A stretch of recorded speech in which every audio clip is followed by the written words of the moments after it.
도전해보라고 그러면 많은 사람이 늦었다고 그래요. 나 45살에 시작했거든요. 그 다음에 돈 없다고 그래요.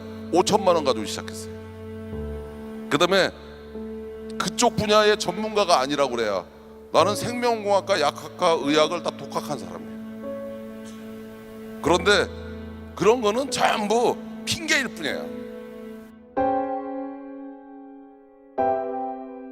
아주 운이 좋아가지고 만 32살에 대우그룹에 임원이 된 적이 있었어요. 근데 뭐 어떻게 해서 됐냐고 그러는데 그건 난들 모르죠. 그때 김무중 회장이 시켜줬으니까 된 거니까 그 양반 맘인데. 근데 하여튼 그 양반한테 필요했던 사람으로 인정받은 게 32살이었어요. 그래서 난 처음에 농담인 줄 알았는데 어느 날 초인종이 울려서 갔더니 한 60된 양반이 왔더라고요.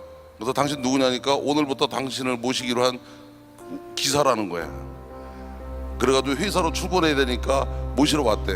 갔더니 이게 리얼 상황이더라고요. 대우그룹이 하는 세계경영이라고 하는 부위를 책임지는 임원으로 갔어요. 난 32살 때 내 나이가 무지장 많은 줄 알았거든요. 그래서 이제 인정받는데 1년 걸렸어요. 그러고 참 열심히 했어요. 그런데 내가 몰랐던 거는 우리나라가 IMF가 오는 걸 몰랐었어요. 그러다 보니까 금융이 돌아가지가 않는 거였어요. 그게 대우그룹이 무너지게 된 계기예요. 그러고 나니까 누군가는 뭐 경영 책임을 져야 될 것 같아서 제일 먼저 사표 쓰고 나온 게 나중에 보니까 저더라고요. 그래서 셀러리맨을 그만둔 게 99년 12월 31일이었어요. 그게 내 나이 45이었습니다. 그래서 45에 이제 정년 퇴임을 한 거예요. 그래서 이제 취직을 하려고 했더니 그 당시에 워낙 분위기가 안 좋아서 취직이 안 되더라고요.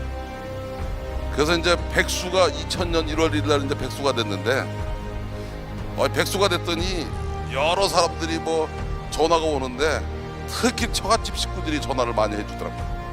그래서 그동안 고생했다고도 하고 그러더니 꼭 끝머리 묻는 말이 뭐 할 거냐고 물어보더라고요. 그래서 하여튼 생각이 있다고 그랬더니 그거 한 나흘 당했더니 할 수 없이 나도 사업해야 되겠다고 얘기가 나오더라고요. 그래가지고 사업을 하겠다 그랬더니 내가 당신은 그런 결정을 할 줄 알았다는 거예요. 그랬더니 이제 제 밑에 있던 부하들이 그 6명이 따라 나옵니다. 그래서 왜 따라 나왔냐 그랬더니 살아도 죽고 같이 살고 죽어도 같이 죽어야 된다고 그러길래 할 수 없이 그래 그랬더니 마누라가 사업하라고 나한테 5천만 원을 줍니다. 5천만 원 가지고 회사를 차렸어요. 근데 뭐를 하려고 차린 게 아니라 일단 차린 거예요. 다들 뭐 할 거냐고 쳐다보고만 있는데 내가 뭐 할 게 있었으면 진작 했지. 백수 된 다음에 하겠습니까? 그런데 제 안에는 또 맨날 당신만 믿어 그렇게 하고 그래서 안 되겠길래 도망을 가기로 생각하고 미국으로 가겠다 그랬더니 다들 현명한 선택이래. 그러니까 그 큰 물에 가서 놀아야 된다는 거야. 도망을 간 게 샌프란시스코예요. 왜냐면 거기 한국인이 직접 찍으니까. 그러고 이제 며칠 밤 지난 다음에 이렇게 바깥에 나가 보니까 거기가 바이오벨리입니다. 거기가. 그러고 그 앞에 보니까 엄청나게 큰 회사가 있는데 그게 제넨텍이라는 회사더라고요. 그게 그 당시에는 세계에서 제일 큰 바이오텍 회사였어요. 그래가지고 그 앞에 갔더니 얼씬도 못하게 하는 거예요. 그래서 가만히 보니까 이 바이오텍이 뭔지는 모르지만 이거 한번 괜찮겠다는 생각을 그때 처음 했어요. 뭐 오라는 사람도 없고 갈 데도 없으니까 이제 도대체 바이오는 뭐고 제약사업은 뭔가 하고서는 이제 공부를 하기 시작했어요. 그래서 한 개씩 자료를 모으기 시작했어요. 근데 뭐 모으다 보니까 한 3달쯤 지나니까 내 호텔 벼른박에 전 세계 제약회사의 지도가 다 있더라고요. 그러고 나는 그 전까지는 약이라고는 아스피린밖에 몰랐었어요. 뒤에 할 얘기 중에 하나를 얘기할게요. 도전해보라고 그러면 많은 사람이 늦었다고 그래요. 나 45살에 시작했거든요. 그 다음에 돈 없다고 그래요. 5천만 원 가지고 시작했어요. 그 다음에 그쪽 분야의 전문가가 아니라고 그래요. 나는 생명공학과, 약학과, 의학을 다 독학한 사람이에요. 그런데 그런 거는 전부 핑계일 뿐이에요. 그게 절실하면 하게 돼 있어요. 그래서 이게 왜 시간이 오래 걸리냐, 공부하는데 돈 내고 학교 다녀서 그래요. 그런데 돈 쓰면서 공부하면 금방 해요. 제가 우리 직원들 데리고 이스탄불 갈 때 단어 100개 딱 줘요. 그래서 이스탄불 비행할 때까지 100개는 금방 외웁니다. 그리고 이스탄불 공항에 딱 도착하면 영어하고 한국말 쓰지 마. 100개면은요 먹고 사는데 터키에서 전혀 지장이 없어요. 그리고 일주일쯤 있으면 단어 500개 외우거든요. 비즈니스 협상하는데 지장이 없어요. 근데 터키어를 공부하는데 4년 걸리거든요. 그런데 출장 다니면서 공부하는데 일주일이면 충분하거든요. 그게 다 우리가 가지고 있는 관념의 허구입니다. 결론적으로 탁 얘기하면 나 2000년에 5천만 원 가지고 사업 시작했어요. 근데 내가 해보니까 5천만 원 가지고 전 세계 천등 안에 들어가는데 11년 걸리더라고요. 그럼 어떻게 보면 여기 있는 모든 사람들은 다 나보다 나으면 나었지 나쁠 게 없을 것 같아요. 내가 오늘 해주고 싶은 얘기의 키포인트가 바로 이 얘기예요. 쉽게 말하면 이런 위기일 수도 있고 기회일 수도 있다고 했는데 이게 위기일까 기회일까 망설일 거 뭐가 있어요. 하다가 실패하면 다시 하면 되는 건데, 나는 이제 와서 가만히 생각해 보면 내가 성공하게 된 가장 큰 이유는 딱 뭐냐? 간단해요. 사업하는 사람들이요, 처음에 이제 성공한 사람들 물어보면 왜 사업을 시작하셨습니까? 라고 거창하게 얘기하는데, 왜 사업 시작했냐? 취직이 안 되니까 사업 시작하는 거예요. 그래서 취직이 되면 사업을 안 하지. 나도 배우에서 그만두고 재취업이 됐으면 사업 안 했어요. 그 다음에 처음에는 왜 충울증 살증이 일어나느냐? 안 망하려고 하는 거예요. 망하면 큰일 나니까. 단계를 넘었으면 돈 벌으려고 하는 거예요. 왜냐면 이왕 했으면 벌고 싶으니까. 그러고 돈을 벌면 돈을 쓸어 다녀요. 근데 돈도 써보면은요 그거 금방 질려요. 그 다음에 이제는 뭐를 하느냐? 그 다음에는 이제 가급적이면 좀 더 큰 꿈을 꾸리려고 그래요. 그러다 보면 이 나라에 도움이 되는, 이 민족에 도움이 되는 이런 꿈을 꾸게 되더라고요. 그 다음에는 이제 뭐를 하기 시작하냐면 어려운 사람이 눈에 보이기 시작해요. 그러면 그 사람들을 위해서 내가 무언가를 해보고 싶은 생각이 들기 시작해요.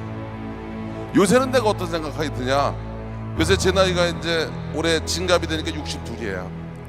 내가 얼마나 더 오랫동안 사업을 할 줄은 모르겠는데 이제 후배들한테 짐이 되기 전에 떠나야겠죠. 그래서 요새는 어떻게 보면은 하루하루를 내가 과거에 1년 동안 하던 일을 하루 이틀에 하는지 몰라요. 더 열심히 일을 해요. 근데 요새는 어떤 생각이 들기 시작하냐면 후배들한테 미안하기 시작했어요. 그래서 제일 듣기 싫은 말이 뭐 수저 타령하는 거예요. 흙수저니 나무수저니 뭐 또 인터넷에 보니까 정의가 있더구만. 흙수저의 정의, 나무수저의 정의. 저희 아버님은 그냥 조그만 장사하셨어요. 연탄 가게 하셨어요. 그래서 전 중학교 다닐 때 집에서 집에 학교 오면 그 연탄 집게에다 연탄 들고 연탄을 배달했어요. 그래서 아버님, 어머님, 저 동생들 다 연탄 배달했었어요. 그것도 기자촌이라는 동네에서. 그거 산비탈 동네입니다. 그래서 뭔 수저인지는 모르겠어요. 나 대학교 다닐 때 그때는 가정교사를 못하게 해가지고 택시기사를 알바를 했었어요. 그래서 그때 한시택시라는 게 있었는데 24시간 택시 몰고 24시간 학교 다녔어요. 그래도 대학교 졸업할 때 4.3 만점에 4.18로 졸업했어요. 그래서 저는 대학을 4년에 졸업하지 않았어요. 그래서 제가 우리나라에서 문교부 공대 출신 중에는 조기 졸업 1호입니다. 그러다 보니까 젊은 나이에 대우그룹에 임원이 됐는지 몰라요. 그런데 사업하면서나 봉급제하면서 똑같았던 거 하나는 단 하루도 그냥 살지는 않았어요. 그래서 나는 똑똑하다 안 똑똑하다는 중요하지 않다고 생각해요. 습관입니다. 생활 습관.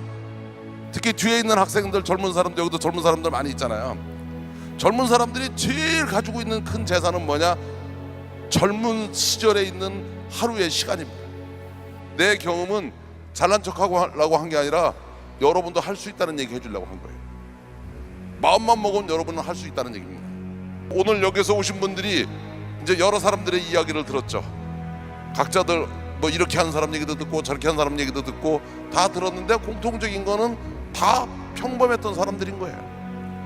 그런데 지금 와서 대단한 사람이 돼 있는 겁니다. 그 얘기는 여러분도 할 수 있다는 얘기예요. 남들이 저보고 기적의 주인공이라고 그러고 뭐 신화의 주인공이라는데 그 본질을 하나 얘기해 드릴게요. 그 본질 간단해요. 내가 잘난 척하고 내가 똑똑한 줄라고 할 때는 하나도 안 됐어요. 그런데 미안한 줄 알고 고마운 줄 아니까 되기 시작합니다. 그래서 여러분이 성공하고 싶으면 나는 절대 성공할 수 없습니다. 여러분을 도와주는 사람들이 있어야 돼요. 여러분들한테 마지막 팁을 하나 드릴게요. 제가 그랬죠. 전공이 뭐였느냐에 따라서 공부하는 거, 여러분이 절실해서 공부하면은요 전공이 뭐든 상관없어요. 1, 2년이면 충분히 여러분도 전문가가 될 수 있어요.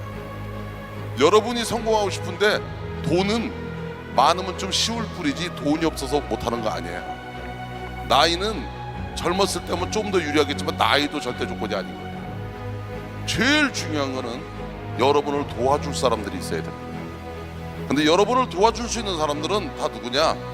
여러분들이 도와주고 싶은 마음이 들게 해야 돼요. 그러면 도와주고 싶은 마음을 들게 하는 사람은 뭐냐? 미안하면 미안한 줄 알고 고마우면 고마운 줄 알아야 돼요. 진짜 성공하고 싶으시면 다른 사람이 좋아하는 사람이 되십시오. 자기 주변을 바꿀 수 있는 사람은 모든 일을 할 수 있어요. 가장 큰 위기는 아무 변화가 없는 거예요. 우리가 제일 중요하게 생각해야 될 것은 나는 안 된다고 생각하는 데서 벗어나세요.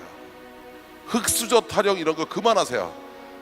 나도 흙수저였는데 사실 한 11년 했더니 전 세계 몇백 대까지 휙 들어가 버리더라고요.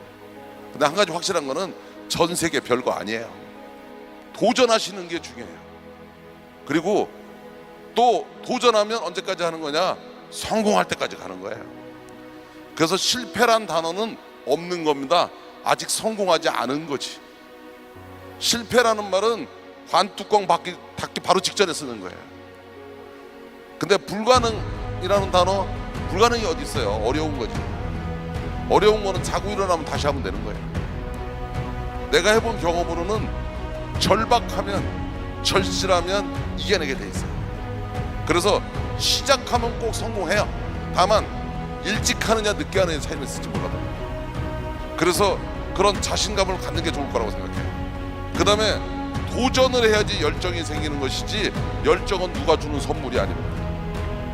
그 다음에 더 중요한 것은, 제일 중요한 것은 성공하고 싶은 사람은 모든 사람이 좋아하는 사람이 되줘야 돼요. 그래서 최소한도 미안함과 고마움을 아는 사람이 성공을 할 수 있고 그런 사람만이 성공을 해야 됩니다. 그걸 모르는 사람이 성공을 하면 그건 재앙이에요. 그래서 내가 해본 경험이 그렇습니다. 그래서 이런 새로운 시대가 오는 것이 여러분 모두에게 기회이기를 바랍니다. 여러분이 주인공일 수 있습니다.